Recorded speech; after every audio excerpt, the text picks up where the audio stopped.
எங்கள் அப்பா நிறைய கொலை 7 5 6 7 கூட பண்ணி வீட்டுக்குள்ளேயே புதைச்சி வச்சுருக்காரு. என்னம்மா சொல்கிறீங்க, உங்களுக்கு எப்படி தெரியும் அப்படின்னா, அம்மா தான் எனக்கு சொன்னாங்க அங்கே பண்ணாங்க அப்படின்னு சொல்லி. ஆமாம், நான் சொல்லுவோம், அப்பா பற்றி சொல்கிறீங்கம்மா, பார்த்து சொல்லணும். இல்லைங்க மேடம், உண்மை. தூக்கமில்லாத இரவுகள் நிறைய இருந்திருக்கு. ஒவ்வொரு முறையும் வாரத்தில் 2 நாட்களோ 3 நாட்களோ ஒரு அந்த பதிவு பண்ண போயிட்டு வந்தால் என் மகன் கூட கேட்பான், என்னங்கம்மா அப்படியே படுத்தே இருக்கீங்களே, அப்படியே இந்த சோஃபாலேயே படுத்தே இருந்த தினங்கள்லாம் உண்டு. எழுந்திருக்க முடியாமல் அப்படியே அவ்வளோ சோர்வாயிடும்.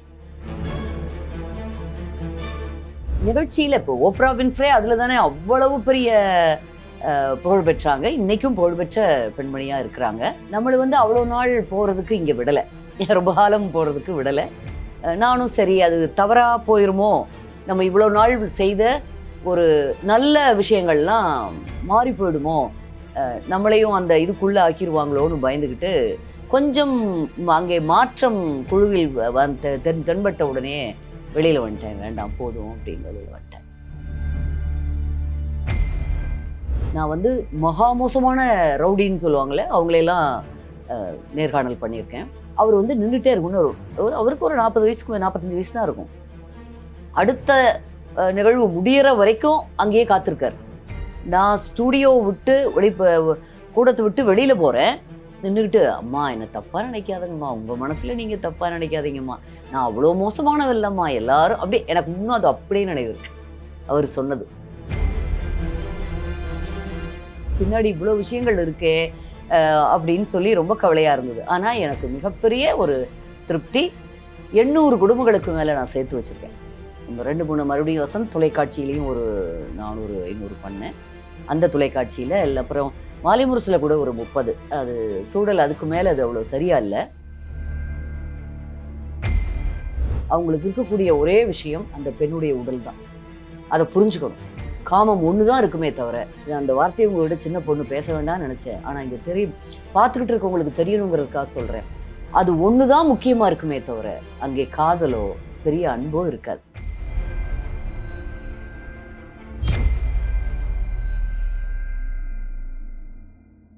அடுத்த சொல்வதெல்லாம் உண்மையில் நீங்கள் பண்ணியிருந்தீங்க இல்லையா? ஸோ நிறைய கதைகள் கேட்டிருப்பீங்க, உண்மையான கதைகள். ஒரு மர்டர் ஸ்டோரி கூட கேட்ட தருணம்லாம் இருந்துச்சு. அதெல்லாம் எப்படி அந்த ஒரு சமயத்தில் ஃபேஸ் பண்ணணுங்கிற ஒரு சிச்சுவேஷன்? அது ஒரு பெரிய ஒரு அணி எங்களுக்குள்ள, ஒரு அந்த சொல்லுதெல்லாம் உண்மைங்கிற அந்த தயாரிப்பு குழு ஒரு பெரிய குழு இருந்தது. நிறைய பேர் வருவாங்க, நிறைய தொலைபேசி அழைப்புகள் மூலமாகவும். ஏன்னா அந்த நிகழ்ச்சி பிரபலமாக ஆக ஆக நிறைய பேர் தானாக வர ஆரம்பித்தாங்க. இங்கே வந்தால் நீதி கிடைக்கும்னு. எனக்கு ஒரு கட்டத்தில் எனக்கு பயமாகவே ஆயிடுச்சு. நான் காலையில் ஒரு பதிவு பண்ணுறதுக்கு நிகழ்ச்சி பதிவுக்காக போனோம்னா ஒரு 9 மணி வாக்கில் நிறைய பேர் பெட்டி படுக்கையோடு உட்காந்துருப்பாங்க வாசலில். எனக்கு பயமாக இருக்கும். எதுக்கு அப்படின்னா, எங்கேயுமே எல்லா பக்கமும் போனோம், நீதி கிடைக்கல, கடைசியாக உங்ககிட்ட வந்திருக்கோம்பாங்க. அப்போ எனக்கு ரொம்பவே ஒரு ஐயோ, இது மிகப்பெரிய ஒரு பொறுப்பாக இருக்கே. நம்ம ஒரு அரசாங்கம் அல்ல, ஒரு அரசாங்க பதவி கூட நமக்கு இல்லை, நம்ம எதுவும் இல்லை, நம்ம ஒரு நிகழ்ச்சி நடத்துகிறவங்க தான். அதில் முடிஞ்ச வரைக்கும் நான் உண்மையாக பண்ணோம். அப்போ அந்த குழுவும் எனக்கு நிறைய ஆதரவாக இருந்தாங்க, அந்த தொலைக்காட்சியும் ஆதரவாக இருந்தது. ஆனால் தொலைக்காட்சிகளுக்கு டிஆர்பி தான் முக்கியம். உங்களுக்கு தெரியும், அந்த தொலைக்காட்சியில் எவ்வளோ பிரபலமாகுது அப்படிங்கிறது தான் முக்கியம். அது வரைக்கும் தான் அவங்கனாலையும். ஏன்னா ஆஃபீஸர்ஸு அங்கே இருக்கக்கூடியவங்களே ரொம்ப நம்ம சொல்ல முடியாது, அவங்களும் வேலை தான் பார்க்குறாங்க இல்லையா? அவங்க வேலை பார்க்குறவங்களுக்கே ஒரு லிமிட், ஒரு அளவு இருக்கும். அந்த அளவுகளுக்கு மேலே அவங்க போக முடியாது. அதெல்லாம் இவ்வளோ பிரியமாக வந்துட்டாங்களே, இதெல்லாம் பின்னாடி இவ்வளோ விஷயங்கள் இருக்கே அப்படின்னு சொல்லி ரொம்ப கவலையாக இருந்தது. ஆனால் எனக்கு மிகப்பெரிய ஒரு திருப்தி, 800 குடும்பங்களுக்கு மேலே நான் சேர்த்து வச்சுருக்கேன். 2 3 மறுபடியும் வசந்த் தொலைக்காட்சியிலையும் ஒரு 400 500 பண்ணேன். அந்த தொலைக்காட்சியில் இல்லை, அப்புறம் மாலிமுரசில் கூட ஒரு 30. அது சூழல் அதுக்கு மேலே அது அவ்வளோ சரியா இல்லை. அதெல்லாம் பண்ணுறப்போ ரொம்ப நிறைவாக இருந்தது. கிட்டத்தட்ட எல்லாருக்குமே என்னால் முடிஞ்ச நியாயத்தை கொடுத்துருக்கேன். அதில் நீங்கள் சொன்னதுபடி ஒரு உண்மையில் சொல்லப்போனால் 7 கொலைன்னு அந்த பொண்ணு சொன்னான்னு நினைக்கிறேன். ஆனால் அதை 3 கொலைகளோ 5 கொலைகளுக்குள்ளேயோ நிறுத்திட்டாங்க. அது சரியா இங்கே தான் விழுப்புரம் மாவட்டம் குச்சிபாளையம்னு, நீங்கள் போகிற வழியிலேயே எழுதியிருக்கோம் குச்சிபாளையம்னு. அங்கே தான் அந்த கிராமத்தில் ஒருத்தர் தான் பண்ணிட்டாரு. அந்த குழந்தையோட, அந்த பொண்ணுடைய முகம் கூட, இப்போ பெரிய ஆளாக இருப்பா, இப்போ 12 வருஷம் அது ரொம்ப தொடர்பில் இருந்தாங்க. இப்போ தான் கொஞ்ச நாளாக அது தொடர்பு நின்று போயிருக்கு. குழந்தைகள்லாம் வந்திருக்கோம். அருமையாக படிக்கக்கூடிய குழந்தை. நான் பேசுகிறப்ப சொல்லுது, 10ஆம் வகுப்புலேருந்து நான் வந்து நைட்டில் தூக்கமே இல்லைங்க மேடம். இரவு முழுக்க தூங்காமையே இருப்பேன். பயந்துக்கிட்டே வெளியில் திண்ணையிலேயே படுத்திருப்பேன். சொந்த வீட்டில். ஏம்மா என்னம்மா அப்படி சொல்கிறீங்க? இவ்வளோ நல்ல பார்க்க அப்படியே தீபம் மாதிரி இருந்தது அந்த முகம். இவ்வளோ அழகான பெண், இவ்வளோ அறிவான பெண், நீ ஏன் இப்படி சொல்கிறீங்கன்னா, என்ன பயம்மா உனக்கு? எங்கள் அப்பா தான் பயம். எங்கள் அப்பா என்னை தூங்கவே விட மாட்டார். ரொம்ப பயம். அப்படி அதாவது பெற்ற தகப்பனே தன்னுடைய பெண் பிள்ளைக்கு ஒரு 15-20 வருடங்களுக்கு முன்பே இப்படியெல்லாம் தொந்தரவு கொடுப்பாங்கன்னு உண்மையிலேயே அது நிதர்சனமாக நான் வந்து அந்த கஷ்டத்தை பார்த்தேன். அவள் சொல்கிறதுல இருக்கிற அந்த வலியும் அது பாட்டுக்கு சொல்லுச்சு. அப்போ அவங்க அம்மா இருப்பாங்களேம்மா வீட்டில், அவங்களால எதிர்த்து கேட்க முடியாது. அவங்க ஒன்றும் சொல்ல மாட்டாங்க. அதோட பேசுகிறப்ப சொல்கிற, எங்கள் அப்பா நிறைய கொலை 7, 5, 6, 7 கூட பண்ணி வீட்டுக்குள்ளேயே புதைச்சி வச்சுருக்காரு. என்னம்மா சொல்கிறீங்க? உங்களுக்கு எப்படி தெரியும் அப்படின்னா, இல்லை அம்மா தான் எனக்கு சொன்னாங்க, அங்கே பண்ணாங்க அப்படின்னு சொல்லி. ஆமாம் நான் சொல்லுவேன், அப்பாவை பற்றி சொல்கிறீங்கம்மா, பார்த்து சொல்லணும். இல்லைங்க மேடம், உண்மை. அப்போ தான் டீமில் கூட என்னோட குழுவில் கூட மற்றவங்களாம் நம்பலை. ஆனால் நான் நம்பினேன் அந்த பொண்ணை. நிச்சயமாக அவள் சொல்கிறது உண்மைங்கிறது எனக்கு தெரிஞ்சுது. அவள் பேசுன எதுவுமே பொய் இல்லைன்னு. அவங்க வந்தது எதுக்குன்னா, அதே ஊரில் இன்னொரு ஜாதியை சேர்ந்த ஒரு பையனை திருமணம் பண்ணிக்க ஆசைப்படுறா. காதலிக்கிறாங்க 2 பேரும். அந்த பொண்ணுக்கு முக்கியமாக அப்பாட்டிருந்து தப்பிக்கணுங்கிறதே ஒரு முக்கியமாக. அவங்களும் பண்ணிக்க ரெடியாக இருந்தாங்க. இந்த குழந்தைய மேற்படிப்பு படிக்க வைக்கவும் அவங்க தயாராக இருந்தாங்க. அங்கே ஒரு நல்ல ஒரு பொறியியல் கல்லூரியில் அவளுக்கு கிடச்சிது. முடிச்சிருப்பா, இப்போ நல்லா இருப்பான்னு நினைக்கிறேன். நாங்கள் நிறையா அது முடிக்கிற வரைக்கும் நாங்கள் வந்து சப்போர்ட் பண்ணிகிட்டு இருந்தோம், ஆதரவு கொடுத்தோம். அப்போது அதுக்குத்தான் வந்தாங்க அவங்க. திருமணம் பண்ணி வைக்கணும்னு கேட்டு தான் நம்மக்கிட்ட வந்தாங்க அந்த நிகழ்ச்சிக்கு. யதார்த்தமாக அதை பற்றி பேசுகிறப்போ அவங்க அம்மா அப்பா வர்றாங்க. ரொம்ப அவங்க அப்பா ரொம்ப ஒரு அத்தாரிட்டி, அது எப்படி சொல்கிறேன், ரொம்ப அதிகாரமாக பேசிகிட்டு இருக்கார். இந்த பொண்ணு இந்த ஒரு சப்ஜெக்ட் எடுத்த உடனேயே, இந்த ஒரு செய்தியை சொன்ன உடனேயே அப்படியே எந்திரிச்சு போயிட்டார். அம்மா அப்பாவும் உடனடியாக அந்த இடத்த விட்டு கிளம்பி போயிட்டாங்க. அப்போ நான் வந்து ஊர்ஜிதப்படுத்திக்கிட்டேன், நிச்சயமாக இது நடந்திருக்கு, முடிவு செஞ்சுட்டேன். இது வந்து நிச்சயமாக அவர் மேலே குற்றம் இருக்குது அப்படின்னு. அப்புறமும் நிகழ்ச்சி வெளியில் வந்ததுக்கு பிறகு, நிகழ்ச்சி தொலைக்காட்சியில் வந்ததற்கு பிறகு, அந்த ஒரு ஜோசியரை அவங்க அப்பா கொண்டுட்டதாக அந்த பொண்ணு சொல்லிச்சு. வீட்டில் புதைச்சி வச்சுருக்காங்க. அவருடைய மனைவி அதை பார்த்துக்கிட்டு இருந்துட்டு, அப்போ அந்த நிகழ்ச்சி ரொம்ப பிரபலம், பார்த்துக்கிட்டு இருந்த அப்போ உடனடியாக அது போய் காவல் நிலையத்தில் ஒரு புகார் கொடுக்குது. என்னுடைய கணவரை இப்படி கொலை பண்ணிட்டாங்கன்னு சொல்கிறாங்க, காவல்துறை கண்டுபிடிக்கணும். அப்போ தான் வேற வழியே இல்லாமல் காவல்துறை வந்து அவங்க போய் நினச்சபடியே அந்த வீட்டில் பார்த்தா 3 பிணங்கள் அங்கே இருந்தது நினைக்கிறேன். 1, அப்புறம் கிணச்சங்கரையில் 1, வீட்டுக்குள்ளே 2 என்னமோ 2, 3, அவள் சொன்னது மொத்தம் 7 எனக்கு ஞாபகம் இருக்குது. ஆனால் 3 வர்றவங்களெல்லாம் அப்படி டக்குன்னு முடிச்சார். சின்ன 1 பவுன் 1/2 பவுனுக்கு கொண்டுறது. அவங்க அப்பா ஒரு அவ்வளோ பார்த்தானோ ஒன்றுமே தெரியாது, அவ்வளோ நல்லவராகவும் ஒரு ரொம்ப வயதானவரும் இல்லை, ஒரு 40 வயதுக்கு அப்படி தான் இருக்கும்.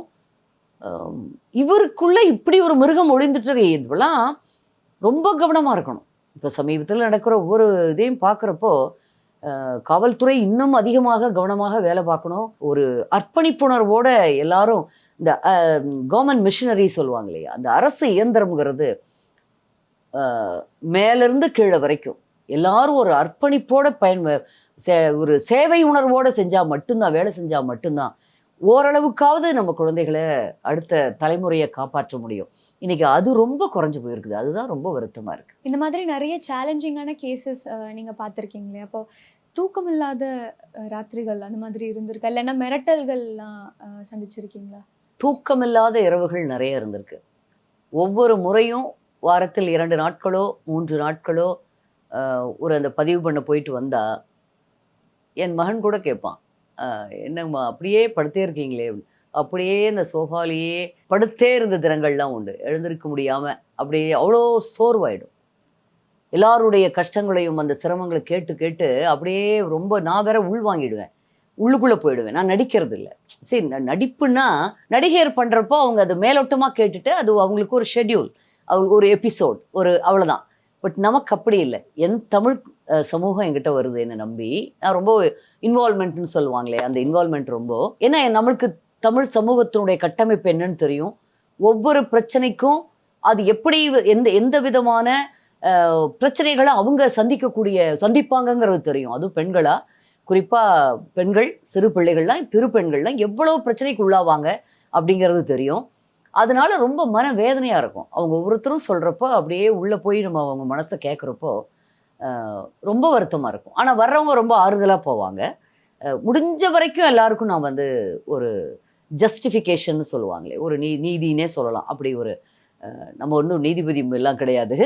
ஆனால் அந்த நிகழ்ச்சியில் இப்போ ஓப்ரா வின்ஃப்ரே அதில் தானே அவ்வளவு பெரிய புகழ் பெற்றாங்க. இன்றைக்கும் புகழ்பெற்ற பெண்மணியாக இருக்கிறாங்க. நம்மளை வந்து அவ்வளோ நாள் போகிறதுக்கு இங்கே விடலை, ரொம்ப காலம் போகிறதுக்கு விடலை. நானும் சரி அது தவறாக போயிருமோ, நம்ம இவ்வளோ நாள் செய்த ஒரு நல்ல விஷயங்கள்லாம் மாறி போயிடுமோ, நம்மளையும் அந்த இதுக்குள்ளே ஆக்கிடுவாங்களோன்னு பயந்துக்கிட்டு கொஞ்சம் அங்கே மாற்றம் குழுவில் தென்பட்ட உடனே வெளியில் வந்துட்டேன். வேண்டாம் போதும் அப்படின்னு வெளியில் வந்துட்டேன். அதுக்கப்புறம் நடக்க இல்லை அப்போ பயம், மிரட்டலை பற்றி கேட்டேன். மிரட்டல் எதுவும் வந்ததில்லை.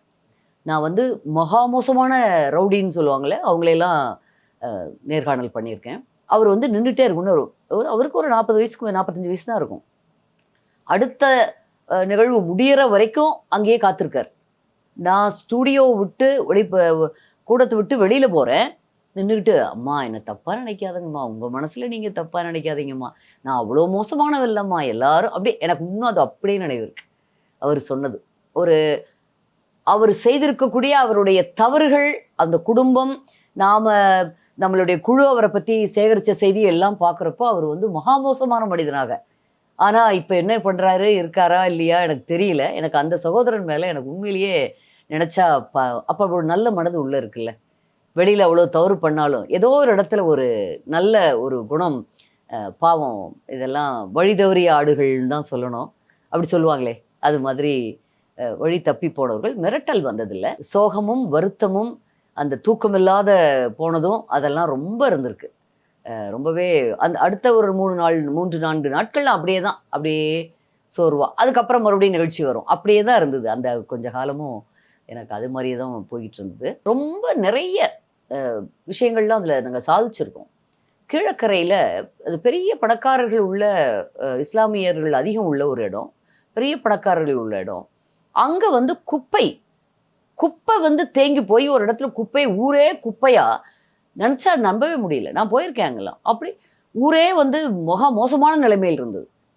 அங்கே மிக பெரிய ஃபேமிலியில் இருந்தெல்லாம் வந்து அன்னைக்கு அந்த நிகழ்ச்சியில் எங்கள் மட்டும் பேசினாங்க.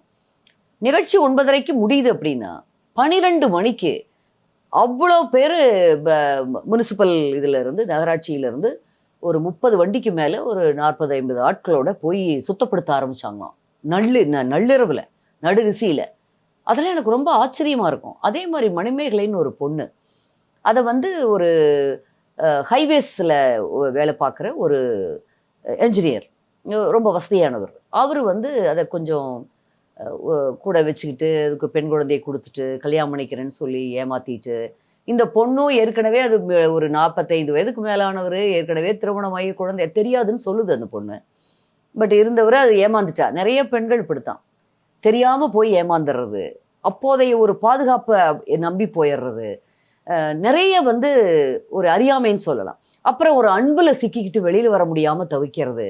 இதெல்லாம் அன்பே இல்லை. இப்படியான ஆட்கள் நம்ம வாழ்க்கைக்குள்ளே வர்றாங்கன்னா அது அன்பே கிடையாது. அவங்களுக்கு இருக்கக்கூடிய ஒரே விஷயம் அந்த பெண்ணுடைய உடல் தான். அதை புரிஞ்சுக்கணும்.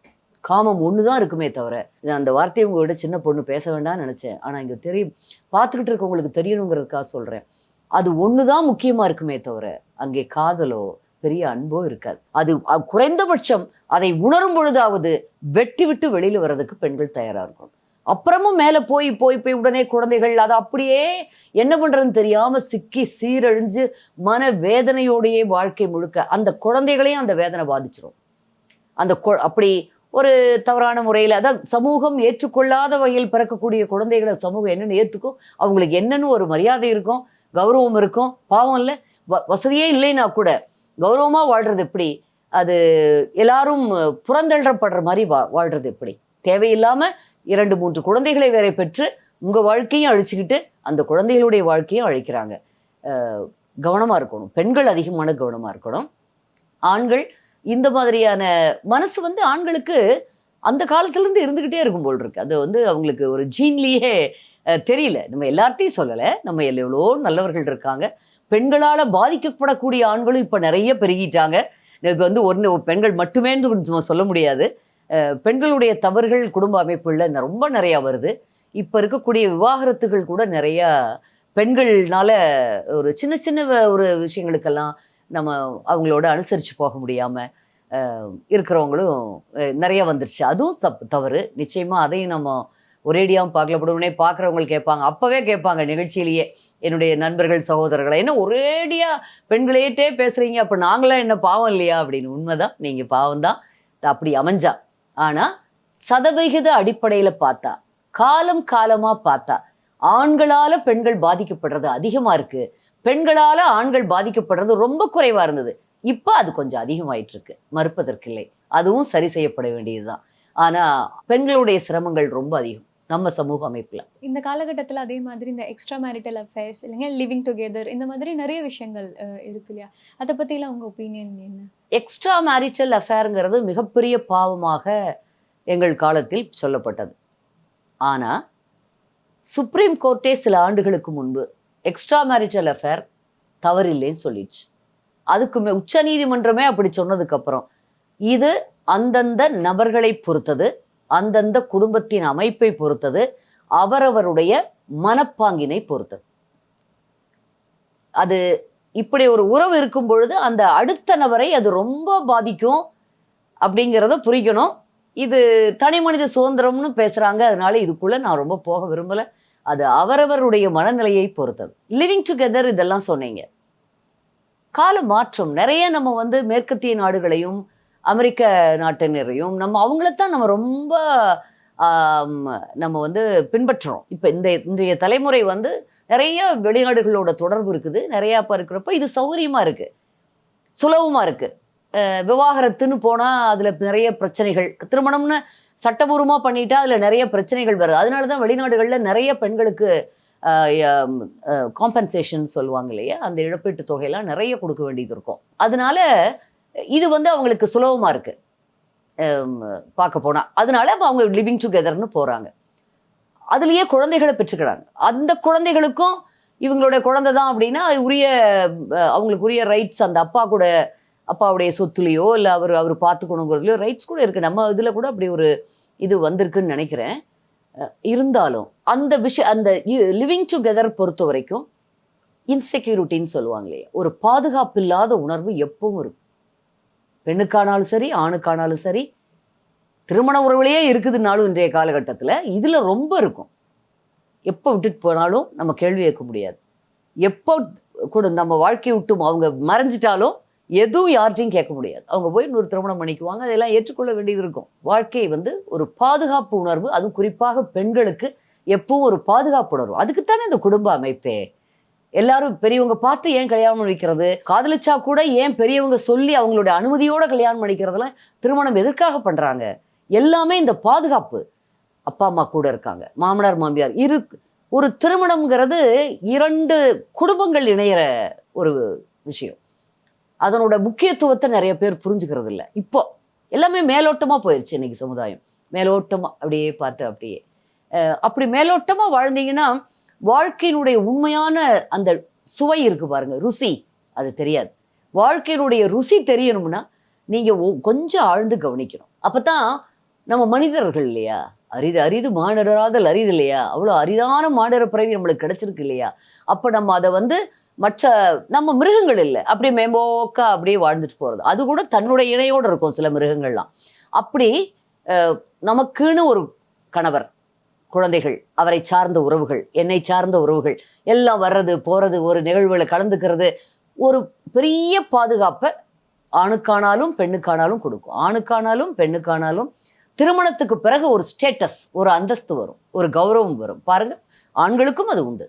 திருமணமாகாத இருந்துகிட்டே இருக்கிற ஆண்களை சமுதாயம் கொஞ்ச நாளில் மதிக்காது. ஆண்களாக இருந்து பெண்களை சுத்தமாக மதிக்காது நம்ம சமுதாயம் இல்லையா. இன்றைக்கி அப்படி இல்லை, எல்லாம் படிக்கிறாங்க, வேலைக்கு போகிறாங்க. நான் தவறுன்னு சொல்லவே மாட்டேன். உங்கள் மனசில் என்ன தோணுதோ அதை நீங்கள் செய்கிறதுக்கு எல்லா உரிமையும் உங்களுக்கு இருக்குது. ஆனால் இது வந்து அதுக்கு ஒரு நியாயம் இருக்கணும். நல்ல வேலையில் இருந்து, நல்ல ஒரு பொருளாதார சுதந்திரம், குடும்பத்தோட ஆதரவு இதெல்லாம் இருந்து, சில நியாயமான காரணங்களுக்கு, இல்லை அவங்களுக்குள்ள ஒரு கன்வின்சிங்கான்னு சொல்லுவாங்க இல்லையா, அப்படி கன்வின்சிங்காக எனக்கு திருமணம் வேண்டாம் அப்படின்னு முடிவெடுத்தவங்கள வரவேற்கிறோம். அவங்க கடைசி வரைக்கும் அதுக்கு வருத்தப்படாமல் இருக்கணும். ஆனால் பெரும்பாலானவங்க ஒரு வயது போனதுக்கு பிறகு 45 50 வயதுக்கு மேலே வருத்தம் வரும்னு சொல்கிறாங்க. அது நம்ம பேசுனா அது வந்து தனியாக இருக்குமே, நமக்குன்னு ஒரு குடும்பம் இல்லையே, நமக்கு குழந்தை இல்லை. இப்போல்லாம் நிறைய பேர் அழகாக தத்தெடுத்துக்கிறாங்க. அப்படியும் பண்ணலாம். அந்த மாதிரி ஒரு தெளிவாக போகணும். எதையும் வந்து மனசை குழப்பிக்காம, மனசை வருத்தப்படுத்திக்காம, நம்மளை நாமளே துயரப்படுத்திக்காம தெளிவாக போகணுங்கிறது என்னுடைய தாழ்மையான கருத்து. இப்போ இந்த ஷோவில் நீங்கள் பண்ணிட்டு இருக்கும்போது ஜெயலலிதா அம்மாவோட ஒரு பெரிய ஒரு சப்போர்ட் இருந்துச்சு இல்லையா? ஸோ அவங்கள பற்றி சொல்லுங்க. நான் அதைத்தான் சொல்ல வந்தேன் முதலியே. அந்த ஷோவுடைய வெற்றி, நான் 2 நிகழ்வுகளை குறிப்பிட்டேன் உங்களுக்கு. ஒன்று மணிமேகலை பற்றி, அந்த ஹைவேஸ் என்ஜினியர், அவரை சஸ்பெண்ட் பண்ணிட்டாங்க. அதுக்கப்புறம் டிஸ்மிஸும் பண்ணிட்டாங்கன்னு நான் கேள்விப்பட்டேன். என்னன்னு தெரியல, கேள்விப்பட்டது தான். இன்னொன்று, அந்த குப்பை அகற்றுறதுக்கு நடுநிசையில் போனாங்க நகராட்சியிலேருந்து பணியாளர்கள்னு. அத்தனை வருஷமாக பண்ணாமல் இருந்தவங்க போனாங்க. ஊர் சுத்தமாயிடுச்சுன்னா அவ்வளோ சந்தோஷமாக 2 தினங்களில் எனக்கு எல்லாரும் தொலைபேசி செய்தி சொன்னாங்க, நன்றி தெரிவித்தாங்க. எப்படி இதெல்லாம் நடக்குது? இது மாதிரி இந்த மாதிரி ஒரு நிறையா செய்திகள் எப்படி இதெல்லாம் நடக்குதுன்னு பார்த்தா அப்புறமா தான் எனக்கு தெரிஞ்சது, அம்மா தான், புரட்சி தலைவி அம்மா தான் அப்போ சிஎம்மாக இருந்தாங்க. இது தவறாமல் நிகழ்ச்சி பார்ப்பாங்களாம். ரொம்ப இல்லைன்னா கூட அதை பதிவு பண்ணி வச்சு மறுபடியும் பார்ப்பாங்க, அடுத்த நாள் பார்ப்பாங்களாம், பண்ணி வச்சுருப்பாங்களாம் அவங்களுக்கு காட்டுறதுக்கு. அவங்க தான் அப்படி பண்ணியிருக்காங்க அப்படின்னு. அவங்க ஒரு தாயுள்ளம். எல்லாரும் நினச்சிட்டு இருக்காங்க அம்மாவை ரொம்ப ஸ்ட்ரிக்ட்டு, ரொம்ப இல்லை. அம்மா வந்து ஒரு நகைச்சுவை உணர்வு, அவ்வளோ அப்படி சிரிப்பாங்க. ஒரு சின்ன ஜோக் சொல்லிட்டா கூட அப்படி சிரிப்பாங்க, குழந்தைய போல சிரிப்பாங்க. ரொம்ப பரிவாக இருப்பாங்க. கனிவும் கண்டிப்பும் உள்ள தாயின்னு சொல்லலாம். ஆமாம், அவ்வளோ பெரிய ஒரு 2 கோடி பேருக்கு மேலே இருக்கிற ஒரு பெரிய ஒரு கட்சியை, கழகத்தை நடத்துறதுன்னா வெறும் கனிவாக மட்டுமே இருந்துக்கிட்டு இருந்தால் நடக்குமா? அதுவும் ஒரு பெண். ஆண்கள் இத்தனை வேற. என்னதான் சொன்னாலும் அரசியல் மேல் டாமினேட்டட், ஃபுல்லும் மேல் டாமினேட்டட் தான். பெண்கள் மேலே வர்றது இந்த 33% என்னமோ வந்து இன்னும் வந்துதா? இப்போ ஏதோ மசோதா பாஸ் ஆச்சு, ஆனால் இன்னும் 29ன்னு தள்ளி போட்டிருக்காங்க இல்லையா? சோனியா காந்தி மாதிரி ஒரு காங்கிரஸ் பார்ட்டியில் முதன்மையான தலைவர், அவங்க இருந்தப்போ கொண்டு வர முடியலையே? அவங்க எல்லா அதிகாரத்தோடு இருந்தப்போ அவங்களால கொண்டு வரலையே? தடுப்பதற்கு 1000 பேர். இன்னும் பெண்களை போராடலாம். எல்லாரும் ஒட்டுமொத்தமாக சேர்ந்து போராடினோம்னா, பெண்ணுக்கு பெண் ஆதரவு கொடுத்தா அது நிச்சயமாக நடக்கும். ஆண்கள் ஆதரவு கொடுக்க தயாராக இருப்பாங்க, எப்போவும் பெண்ணுக்கு பெண் ஆதரவு கொடுக்கணும், அது ரொம்ப முக்கியம். அதுக்கப்புறம் இந்த நிகழ்ச்சி நீங்கள் ஃபாலோ பண்ணியிருக்கீங்களா? நீங்கள் வெளியே வந்ததுக்கப்புறம் நீங்கள் பார்த்துருக்கீங்களா? சௌபர்ணிகா, உங்கள் அழகான பேர் உங்களுது. என்னுடைய பழக்கம், நான் பார்க்க மாட்டேன். நான் வந்து அதான், அவ்வளோதான் என்னுடைய நிகழ்வு. அது வந்ததற்கு பிறகு என்னதை நான் ரொம்ப கவனமாக பார்ப்பேன். அதில் ஏதாவது குறை இருக்கா, இதை எப்படி பேசியிருக்கலாமா, பண்ணலாமாங்கிறத பற்றி ரொம்ப அக்கறையோடு பார்ப்பேன். அடுத்தவங்க செஞ்சதை பார்க்குறதில்ல.